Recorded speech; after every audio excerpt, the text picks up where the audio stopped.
ఉద్యమ తెలంగాణ బ్యాచ్, బంగారు తెలంగాణ బ్యాచ్ అనేటువంటి ఒక వైరుధ్యం ఉంటుంది. ఇక భారతీయ జనతా పార్టీలో పాత కొత్త, అంటే పాత తరం బీజేపీ నాయకులు, కొత్తగా బీజేపీలో చేరినటువంటి నాయకులు, ఇది ఒక వైరుధ్యం.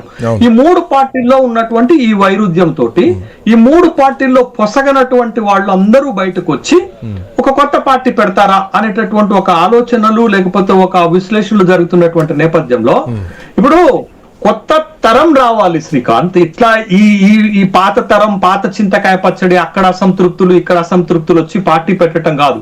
రాజకీయాల్లోకి తెలంగాణ అనేది ఒక ఉద్యమ నేల, ఇది ధిక్కార స్వరాన్ని కలిగి ఉన్నటువంటి నేల. కాబట్టి ఈ నేలకు కావాల్సింది, ఈ ప్రాంతానికి కావాల్సింది, ఈ ప్రజలకు కావాల్సింది ఒక కొత్త తరం రాజకీయం కావాలి, ఒక కొత్త తరహా రాజకీయం కావాలి, ప్రజల జీవితాలను మార్చే పాలన రావాలి. బట్ అట్లాంటి స్కోప్ వచ్చేటటువంటి అవకాశాలు ఉన్నాయా అనేది మనకు కావాలి. ఇప్పుడు తెలంగాణలో మీరు మొత్తం సౌత్ ఇండియా రాజకీయాలను చూస్తే కేరళలో కూటమిలదే అధికారం, తమిళనాడులో కూటమిలదే అధికారం, ఆంధ్రప్రదేశ్ లో కూటమిలదే అధికారం, కర్ణాటకలో బీజేపీ జేడిఎస్ కూటమిదే విజయం.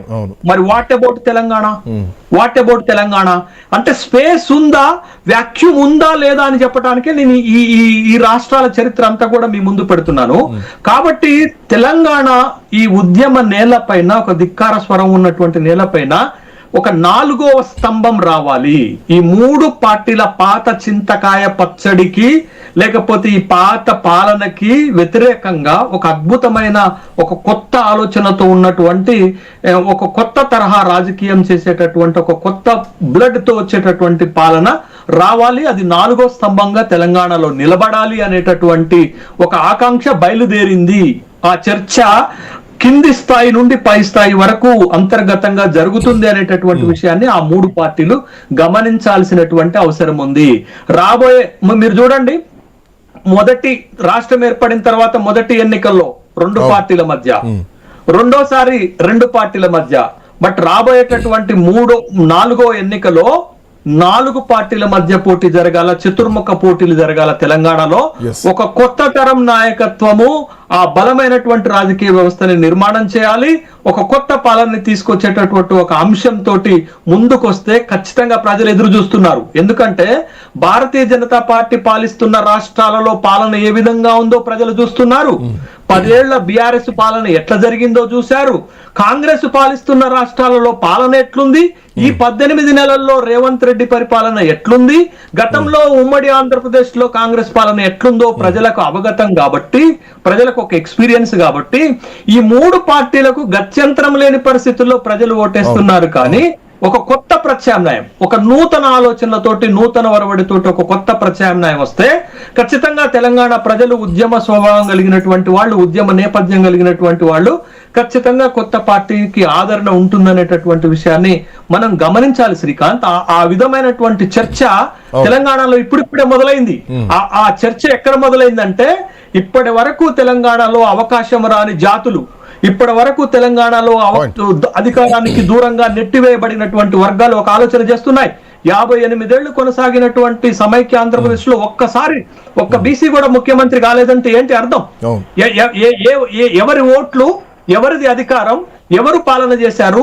ఆ పాలనలో సంక్షేమ పథకాలు అడుక్కునేటటువంటి ఒక బిచ్చగాళ్లుగా బీసీలు తయారు చేసినటువంటి వ్యవస్థ కావాలనా, లేకపోతే బీసీలే పరిపాలన చేసుకునే ఒక ఆత్మగౌరవంతో పాలన చేసుకునేటటువంటి పాలన కావాలనేది ఇవాళ అదే మండల్ చెప్పింది. ఏంటంటే బీసీల మెదడులో బలహీనులం అనేటటువంటి ఒక ఆలోచన బయటకు తీసివేయాల. శతాబ్దాల వెనకబాటుతనం పైన తిరుగుబాటు చేసేటటువంటి ఒక అంశం మెదడులో మొలకెత్తాలని చెప్తాడు మండల్. కాబట్టి ఆ శతాబ్దాల వెనకబాటుతనాన్ని అంతం చేసేటటువంటి, అధికారం వైపుకు నడిచేటటువంటి ఒక ఆలోచన మెదళ్లలో మొలకెత్తుతుంది. ఆ మొలకెత్తేటటువంటి ఆలోచనే ఒక కొత్త రాజకీయ పార్టీ, అది బీసీ సంకేతాలు మనకు కనపడుతున్నాయి కదా శ్రీకాంత్. రాజకీయ పార్టీ పురుడు పోసుకోవడం సరే, మీరు అన్నట్టు కొంత మేధావర్గం నుంచి చిలికితే ఒక రాజకీయ పార్టీ పురుడు పోసుకోవచ్చేమో, కానీ కొంతమంది పెద్దల చేతిలో కొన్ని వ్యవస్థలు ఉంటాయి. అండ్ మోర్ ఓవర్ ఇక్కడ ఆర్థికపరమైనటువంటి అంశాలు కూడా ముడిపడి ఉంటాయి. ప్రజల్లో చైతన్యం రావాలి, ఆర్థిక పరిస్థితులకు భిన్నంగా ఒక చైతన్యం రావాల్సినటువంటి అవసరం ఉంటుంది. అండ్ ఇక్కడ ఒక పాయింట్, పాండబ్బ పెట్టినంత ఈజీ కాదు ఒక పార్టీ పెట్టడం అన్నటువంటి మాట గతంలోనే కేసీఆర్ అనడం జరిగింది. సో ఇంత ప్రెజర్ని తట్టుకొని ఇట్లాంటి పరిస్థితుల్లో రావడం అంత ఈజీయా, లేదంటే వచ్చే వాళ్ళు కూడా మళ్ళీ మీరు అన్నట్టు పాత తరం కాదు కొత్త తరం రావాలంటే ఆ కొత్త తరానికి వెనకాల ఒక ఆర్థిక శక్తి చాలా బలంగా ఉండాల్సినటువంటి అవసరం ఉంది, ప్రజల్లో మార్పు రావాలి? శ్రీకాంత్, తెలంగాణలో ఈ 10 ఏళ్లలో ఒక అహంకారపూరితమైన రాజకీయం కనపడింది శ్రీకాంత్. ఇక్కడ ఒక ధిక్కార స్వరం, ఒక ఆధిపత్యాన్ని చలాయించలేని నచ్చనటువంటి ప్రజలు ఉన్నటువంటి నేలపైన కూడా ఒక ఆధిపత్య రాజకీయం కొనసాగినటువంటి నేపథ్యం ఉంది. కేసీఆర్ది ఒక ఆధిపత్య రాజకీయం అయితే రేవంత్ రెడ్డిది కూడా కనపడని ఒక ఆధిపత్య రాజకీయమే కొనసాగుతుంది. అది ఒక అహంకారపూరితమైనటువంటి పాలన అయితే రేవంత్ రెడ్డిది కనపడని ఒక అహంకారపూరితమైనటువంటి రాజకీయం.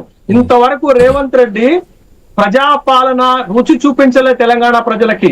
ప్రజాపాలన, ప్రజా పార్టీ అని చెప్పుతూ ప్రజలను మభ్యపెడుతున్నటువంటి పాలనని మనం చూస్తున్నాం. ఎందుకు ఈ మాట అంటున్నారంటే, సమైక్య ఆంధ్రప్రదేశ్ లో 2 సార్లు గెలిచినటువంటి రాజశేఖర్ రెడ్డి గారు 2004 నుంచి 2009 వరకు జరిగినటువంటి పాలనలో తన క్యాంప్ ఆఫీస్ ని ప్రజలతో నింపాడండి.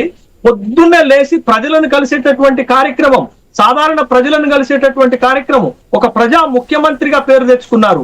కానీ ఆనాడు కేసీఆర్, ఈనాడు రేవంత్ రెడ్డి ఏ పేద ప్రజలనైనా తన క్యాంప్ ఆఫీస్ లో కలుస్తారా? ఏ పేద ప్రజల యొక్క సమస్యనైనా దగ్గరగా ఉండి వచ్చి చూస్తారా? పేద ప్రజలను ఇంటికి రానిస్తారా? ఇంటి దగ్గర కలుస్తారా? రోడ్ల పైన ఈ రోజు కూడా రేవంత్ రెడ్డి ఇంటి దగ్గర రోడ్డు పైన ప్రజలు ఉంటే కనీసం విష్ చేయకుండా కూడా కారులో వెళ్ళిపోతాడు రేవంత్ రెడ్డి. అది ప్రజాపాలన కాంగ్రెస్ ది. కాబట్టి ఈ నేల భరించదు అహంకార రాజకీయాన్ని, అహంకార పూరితమైన రాజకీయాన్ని ఈ నేల భరించదు. కాబట్టే తెలంగాణ రాష్ట్రం కోసం పోరాడిన కేసీఆర్ ను కూడా ఈ ప్రాంతం ఓడించింది. రేవంత్ రెడ్డి గుర్తుపెట్టుకోవాలా, రేవంత్ రెడ్డి ఈ రోజు వరకు 18 నెలల్లో ఏ పేద ప్రజలతో మమేకంగాలే, ఏ పేద ప్రజలతో కలిసిపోలే, ఏ పేద ప్రజల యొక్క సమస్యలను ప్రత్యక్షంగా వినలే, ఏ పేద ప్రజల్ని తన ఇంటికి రానిలే, ఏ పేద ప్రజలకి తన అపాయింట్మెంట్ ఇవ్వలేదు. కాబట్టి ఇది ప్రజా పాలన ఎట్లయితది, అది ప్రజా ప్రభుత్వం ఎట్లయితది, ప్రజల కోసం పనిచేసేటటువంటి ప్రభుత్వం ఎట్లయితది. కాబట్టి ఈ నేల ధిక్కార స్వరం అహంకార రాజకీయాన్ని భరించదు. కాబట్టే ఈ అహంకార రాజకీయాలు ఉన్నటువంటి 3 పార్టీలకు బుద్ధి చెప్పేటటువంటి ఒక కొత్త పార్టీ కోసం ఈ నేల, ఈ ప్రజలు ఎదురు చూస్తున్నారనే విషయాన్ని గమనించాలా. బట్ అది జరుగుతుంది. మీరు చూడండి 2028 శాసనసభ ఎన్నికల్లో